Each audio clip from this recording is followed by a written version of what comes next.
বাবা, আমার 10,000 টাকা চাই দুর্গাপুজোর শপিং এর জন্য। মিনা, আমি 10,000 টাকা কোথা থেকে পাবো? ওসব আমি জানি না, আমার টাকা চাই ব্যাস।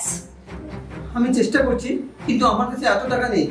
আমার পরিস্থিতি খুব খারাপ, সেটা কি তুই বুঝতে পারছিস না? বাবা হয়েছো, অথচ বাচ্চার দায়িত্ব নিতে পারলেন। তোমার লজ্জা করে না? জীবনে কোনো কিছুই তো করতে পারলেন। মিনা, এটা তুই কি বলছিস মা? এরকম কোথা থেকে শিখলি? যদি এরকম কথা শুনতে না হয় তাহলে টাকা বার করো। এবছর পুজোয় আমার সব বান্ধবীদের শপিং হয়ে গেছে প্রায়, শুধু আমার একটাও জামা হয়। আমার কাছে এত টাকা নেই, আমি এমনি ধার দেনা পড়ে আছি। দেখো বাবা, ভালো করে বলছি, বিকেলে আমি আসবো, তার আগে যেন টাকা রেডি থাকে। মিনা,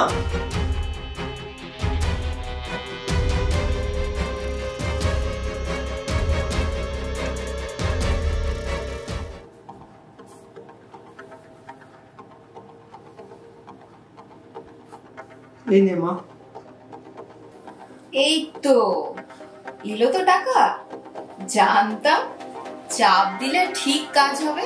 এতগুলো টাকা লুকিয়ে রেখেছিলে বলো? নিজের মেয়েকে টাকা দিতে পারো না?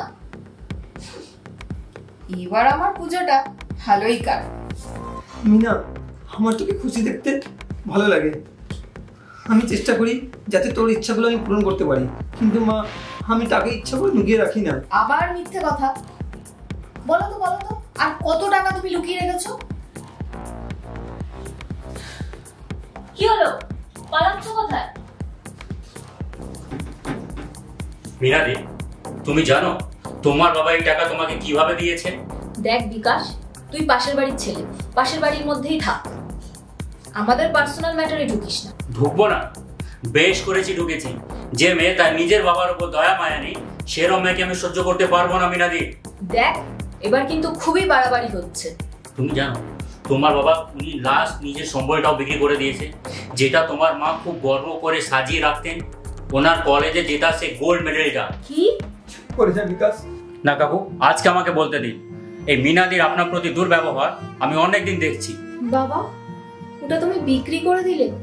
ওটা তো টাকার থেকেও বেশি মূল্যবান, তুমি ওটা বিক্রি করলে কেন?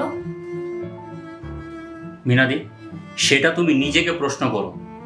এটা উনি তোমার জন্য বিক্রি করেছে, তার মানে ওনার কাছে তুমি কত মূল্যবান, তুমি কত অমূল্য বোঝো। আর সেটা তুমি বুঝলে না কি তোমার বাবা কত ভালো মানুষ। বাবা, এটা আমি কি করলাম? আমার কিচ্ছু চাই না। আমি তোমাকে কত কষ্ট দিই, কোথায় আমি তোমার কাজে সাহায্য করব, কিভাবে এই সংসারে টাকা রোজগার করব সেই চিন্তা করব।